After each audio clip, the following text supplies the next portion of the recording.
بسم اللہ الرحمن الرحیم۔ السلام علیکم، میرا نام شان محمد ہے۔ آج ہمارے ٹاپک کی ڈسکشن مسلمانوں کی ہسٹری ہے۔ ویورز، ہم مسلمان ہیں، ہمارا ایمان ہے، ہم اللہ کی طرف سے آئے ہیں اور اللہ کی طرف واپس لوٹ جائیں گے۔ اس لیے ہمیں اللہ کو راضی کرنے کے لیے ہر کام کو اس کی منشا کے مطابق پورا کرنا ہے۔ مسلمان ایمان کے کسی بھی درجے پہ ہوں، وہ ظلم کو برداشت نہیں کر سکتے۔ کافر، عیسائی اور یہودی یہ جانتے ہیں کہ مسلمانوں کو ان کے ایمان کی وجہ سے شکست نہیں دی جا سکتی۔ اس لیے 610 صدی عیسوی میں شروع ہونے والا یہ سفر آج 1400 سال کے بعد ایک بہت بڑی اور لمبی تاریخ رکھتا ہے۔ آپ صلی اللہ علیہ وسلم کی وفات کے بعد 633 صدی عیسوی میں حضرت ابوبکر صدیق رضی اللہ تعالیٰ عنہ نے اس سفر کو آگے بڑھایا۔ بعد میں حضرت عمر رضی اللہ تعالیٰ عنہ کے دور میں مسلمانوں کو خاص کامیابیاں ملی۔ صحابہ رضی اللہ تعالیٰ عنہ مجمعین سے لے کر حضرت انس بن مالک رضی اللہ تعالیٰ عنہ تک، ان سب لوگوں نے صرف اللہ کو راضی کرنے کے لیے ظلم کے خلاف خاص فتوحات حاصل کی۔ لیکن یہ سفر یہاں پہ ختم نہیں ہوا۔ اس کے بعد آنے والی ہر صدی میں مسلمانوں میں ایسے جانباز اور جانشین لوگ پیدا ہوئے جنہوں نے اللہ کے لیے ظلم کے خلاف ایک بہت بڑی جدوجہد کی۔ آئیے ان کے بارے میں تذکرہ کرتے ہیں۔ 8ویں صدی میں طارق بن زیاد نے ہسپانیہ میں عیسائیوں کو شکست دی۔ محمد بن قاسم نے سندھ، ملتان اور پنجاب کے دیگر حصوں کو کافروں کے ظلم سے آزاد کروایا۔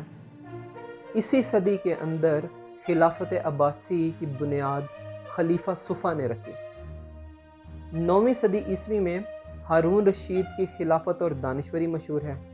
10ویں صدی عیسوی میں سلطان محمود غزنوی نے 11,000 مجاہدین کے ساتھ سومنات مندر کی لاکھوں کی فوج کو شکست دی، جنہوں نے مسلم اور غیر مسلم لوگوں کو اپنا غلام بنایا ہوا تھا۔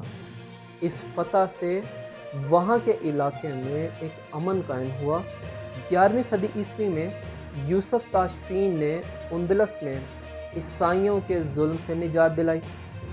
12ویں صدی عیسوی میں نور الدین زنگی، صلاح الدین ایوبی اور محمد غوری نے مصر، شام اور فلسطین کے علاقوں کو عیسائیوں کے ظلم سے نجات دلائی۔ 13ویں صدی عیسوی میں سلطان علاء الدین نے منگولوں کو شکست دی۔ قطب الدین ایبک نے نارتھ انڈیا اور شمس الدین التمش نے ملتان اور بنگال کو ہندوؤں کے ظلم سے آزاد کروایا۔ ترکش خاتون رضیہ سلطانہ، عثمان غازی، سلطان علاء الدین کیقوباد اور ارطغرل نے منگولوں اور بازنطینی عیسائیوں کے ظلم سے لوگوں کو نجات دلائی۔ 14ویں صدی عیسوی میں حضرت علی رضی اللہ تعالیٰ عنہ کے بیٹے عباس کی نسل سے کرم علی علاوی نے کئی ہندو راجپوتوں کو مختلف محاذوں میں شکست دی۔ وہیں بایزید نے نیکوپولس بیٹل میں کامیابی حاصل کی۔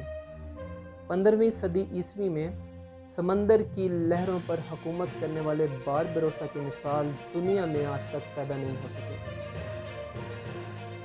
ظہیر الدین بابر نے مغل سلطنت کی بنیاد انڈیا میں رکھی اور شریفہ فاطمہ نے یمن میں مسلمانوں کو فتح دلوائی۔ 16ویں صدی میں شیر شاہ سوری اور ان کے کمانڈر عیسیٰ خان نیازی نے بہار میں اپنی سلطنت کی بنیاد رکھی۔ دوسری طرف ترک سلمان اور عثمان کے نیول کمانڈر ترگت نے کئی کامیابیاں حاصل کی۔ ہمایوں کی سربراہی میں مغل سلطنت نے مزید ترقی اور مضبوطی اختیار کی۔ 17ویں صدی میں جہاں اورنگزیب نے پورے انڈیا پر اپنی سلطنت کا پرچم لہرایا، وہیں عثمانی سلطنت کے مراد نے بغداد کو فتح کیا۔ 18ویں صدی عیسوی میں نادر شاہ نے ایران کو فتح کیا اور افغانستان کے بانی احمد شاہ درانی نے بیٹل آف پانی پت میں خاص کامیابی حاصل کی۔ حیدر علی اور میسور کے ٹائیگر ٹیپو سلطان کو کوئی نہیں بھول سکتا۔ جنہوں نے برٹش امپائر کے خلاف ایک بہت بڑا جہاد کیا۔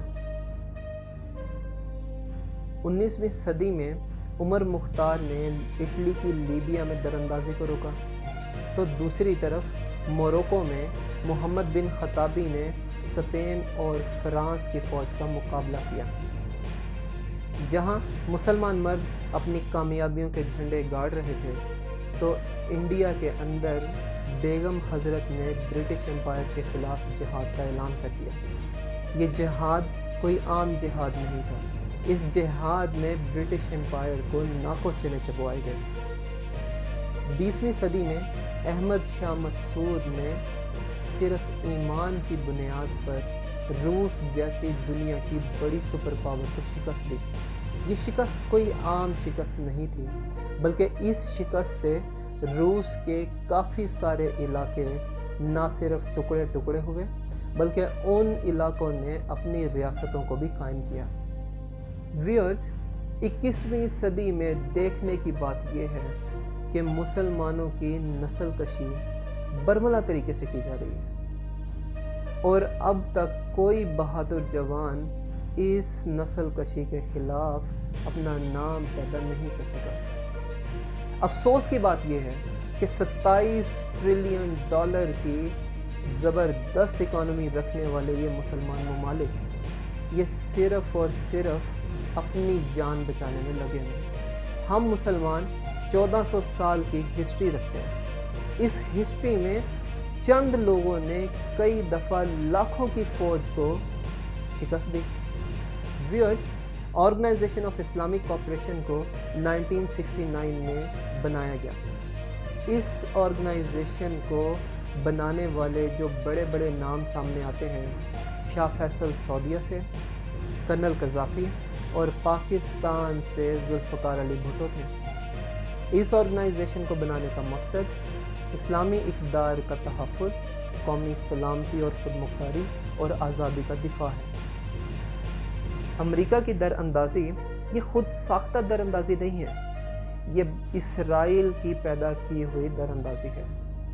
ویئرز، پوری دنیا کے لوگوں میں صرف اسرائیل ایک ایسی سلطنت ہے جسے مسلمانوں کے اکٹھے ہونے کا خوف ہے۔ یہ خوف احادیث کے اندر بھی ملتا ہے۔ جہاں انڈیا نے کشمیر میں ظلم و جبر کا بازار گرم کر رکھا ہے، وہیں افغانستان میں طالبان نے دنیا کے سب سے طاقتور ملک امریکہ کو ناکوں چنے چبوائے ہیں۔ اس کی بنیاد ٹیکنالوجی نہیں، بلکہ طالبان کے ایمان کی مضبوطی ہے۔ ٹیکنالوجی کی بہتات رکھنے والے کافر مسلمانوں کے ایمان سے ڈرتے ہیں، اس لیے وہ ڈیوائڈ اینڈ رول کا طریقہ ہر ملک کے اندر اپناتے ہیں۔ اس کی مثالیں آپ کو مختلف ایرا کے اندر ملیں گی، جیسے کہ ایک عام سی اور بہت مشہور مثال ٹیپو سلطان کی دی جاتی ہے کہ برٹش امپائر کے لوگ ان کو شہید کرنے کے باوجود ان کی لاش کو ہاتھ لگانے سے بھی ڈرتے ہیں۔ ویئرز، میں اللہ سے دعا کرتا ہوں کہ 21ویں صدی میں بھی محمد بن قاسم، صلاح الدین ایوبی، شاہ محمود غزنوی یا پھر ارطغرل جیسے ایمان والے لوگ ہمیں عطا کریں تاکہ ہم ان کافروں کا مقابلہ کر سکیں۔ شکریہ۔